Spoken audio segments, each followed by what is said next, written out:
Hola, soy yo, Vicky, otra vez.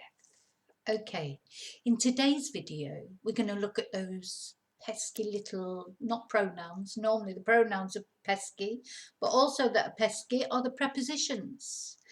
What's a preposition? Well, a preposition is one of those little words that causes so many problems. I think the little words are always the most difficult.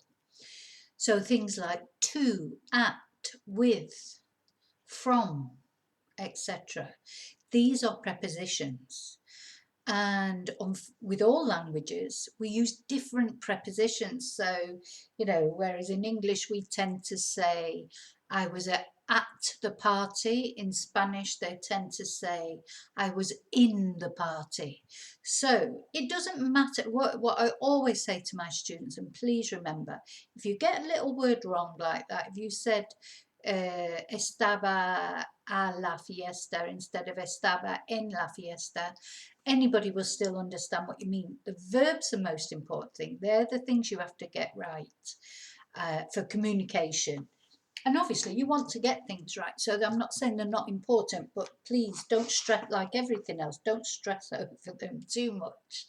And the prepositions we're going to look at in this video, we're going to look at certain verbs that take certain prepositions. Now, what I've done in the description box is put the list of the verbs. It's too many for me to go through on here. I've put like the list of different verbs that go with different prepositions.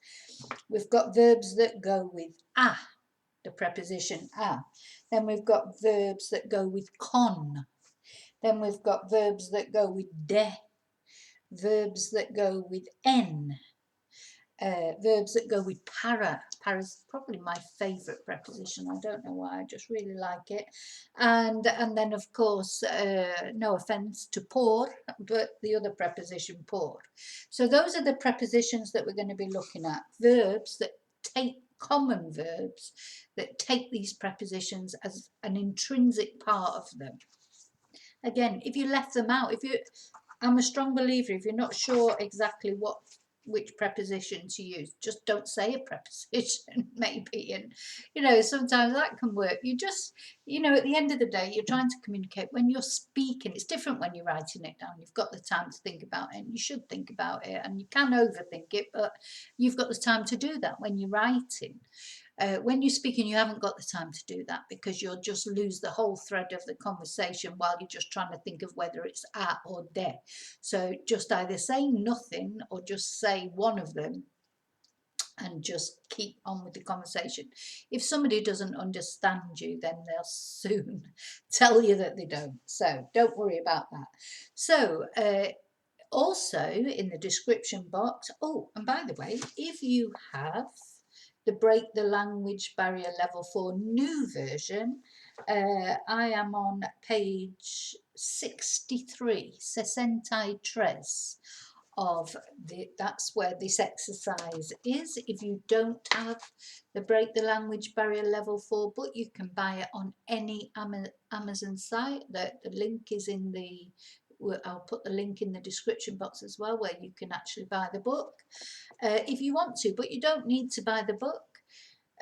All the verbs are in the description box, and I will put the English in the description box. And what I'm going to do now is I'm going to read out the questions in Spanish. Now, the answers are free in the sense of they're personal, so I will answer for me. If you want me to check any answers, you can always send them in to me by email. All my contact details are there. So, okay, let's go for number one. ¿Te has acostumbrado vivir en España? And I would say, sí, me he acostumbrado a vivir. Sorry, I forgot the a in the questions. See, but it doesn't really matter. No, it does matter. I shouldn't say it doesn't matter. It does matter. But it's, if I said that without the a, anybody would understand. Any Spanish person would understand. So, sí, me he acostumbrado a vivir en España. Ok, número dos.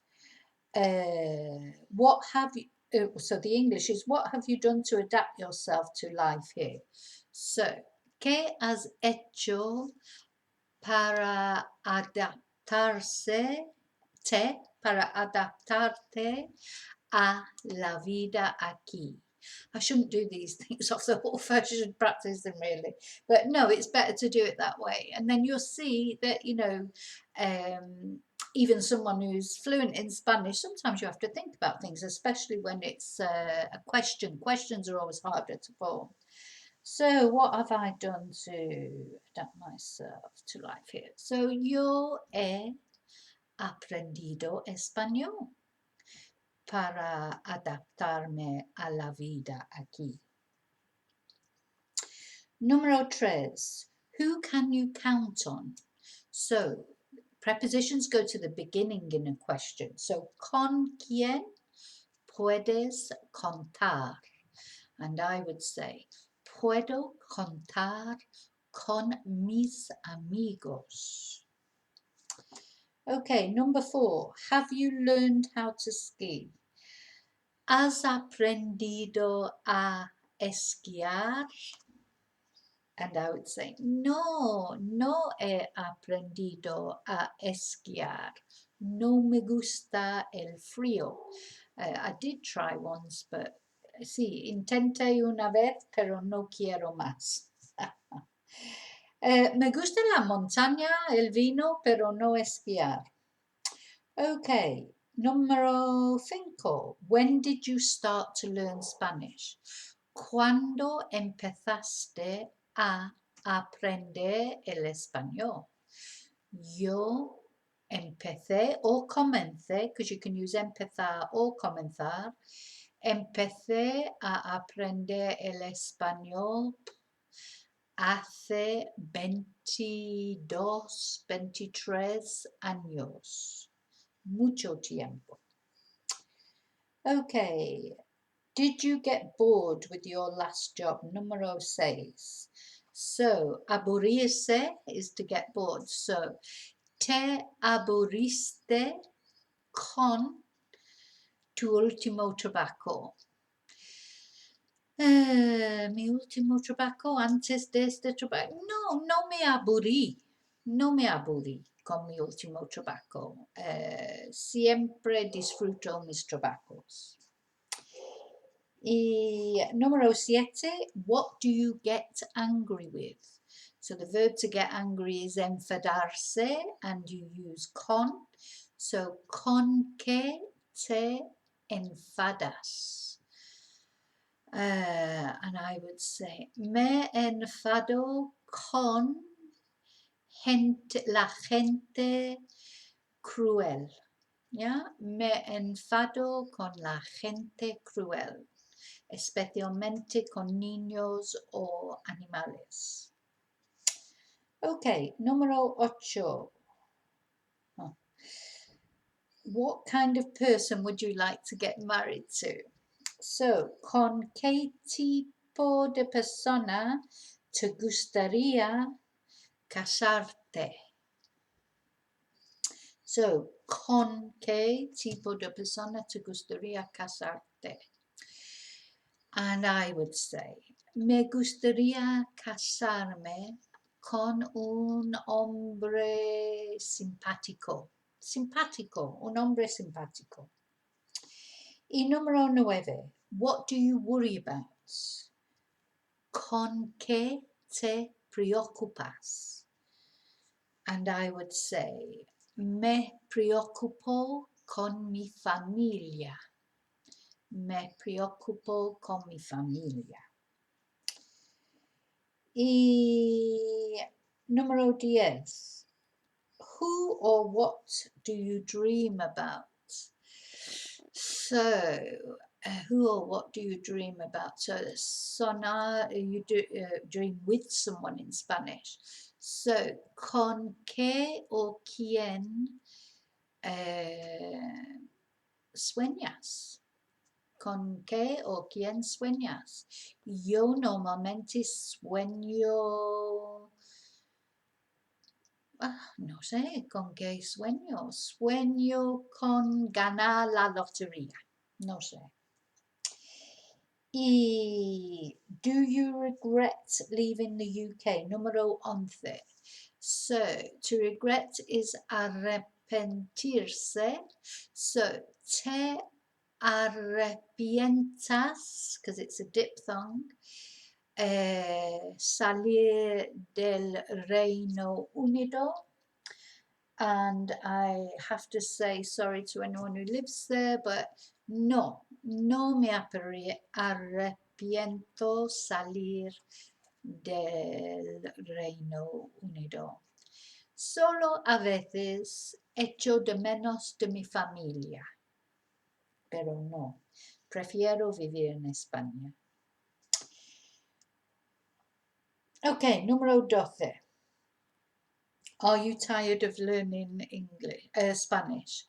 So to be tired is estar cansada, because I'm a woman. So estás cansada de aprender el español. Y yo no estoy cansada de aprender el español. Aprendo algo nuevo todos los días. Okay, oh dear. I'm not going to answer this. I'll ask the question, but I won't answer it because I might upset people. So, número 13. What do you think about the British government? I do think that was a bit. I shouldn't have put that in there. I must have been annoyed that day. ¿Qué piensas o qué crees, qué opinas del gobierno británico? Y yo digo no comentario. Okay, número 14. Will you forget about Spanish in 10 years? So, to forget is olvidar, or olvidarse también. Te olvidarás, futuro, de español en 10 años. So, espero que no. O si tengo demencia o algo así, pero espero que no me olvidaré del español en 10 años. Y número 15. Have you ever agreed to do something that you didn't want to do? So, alguna vez oh my God, I've forgotten how to say agreed. Alguna vez consentido, let's use consentir, it might not be the one that's in there, but I've just had a bit. The consentir is to consent. Alguna vez has consentido en hacer algo que no querías hacer? Y sí. Alguna vez he consentido en hacer cosas que realmente no quería hacer. Y número 16, are you ready for Christmas? Don't know when you're watching this video, but we've actually just had Christmas. So, ¿estás preparado? Or preparada, if I was asking myself. O lista para la Navidad. Sí, siempre estoy preparada para Navidad. Número 17, what are you working for? So, ¿para qué trabajas? And is that a for or a para? To end up. Yeah. ¿Para qué trabajas or estás trabajando? And I would say estoy trabajando para dinero, claro, por dinero, o para tener una vida buena, pero también estoy trabajando porque me gusta. Okay, and then número 18. Do you want to go to the pub? ¿Quieres ir al pub or al bar? And that one is put in there because you always go to somewhere. So ir always goes with a. And sí, sí, quiero ir al pub o al bar. Ahora mismo no podemos ir por COVID. Who looks after you? Number 19. Número 19. ¿Quién te cuida? And I would say, pues yo me cuido. And the last one, número 20, ¿con quién fías? And I would say, fío en mis amigos. ¿Vale? Okay, so you may get something different there, as I did that. I shouldn't have done them off the hoof really, because maybe sometimes I haven't used things that were actually there in the examples, but then that's good because it gives you more to think about. I think it's always good to challenge things. If there's ever anything that you think I haven't said right, you know, I'm not perfect. Sometimes I do say the wrong thing, or, you know, make a mistake just like everybody does. So please, you know, pull me up on it if you do, because it's good, you know, it's good to know that you're concentrating. No, I mean, but it's, you know, so it's nice if you pick something up and you think, oh, I don't think that's right. Don't be frightened to say to me, I don't think that's right, because I appreciate that if you do that. Okay, so ya está. So, por favor, si hayas gustado el video, por favor, suscribir. Please subscribe if you haven't done already and you like the video. También, por favor, dame un thumbs up, el dedo, dame el dedo. Nada más, ¿no? No, ya está. Y cuídate, look after yourself, and que tu Dios vaya contigo. Y te veo en el próximo video. Muchas gracias. Hasta luego.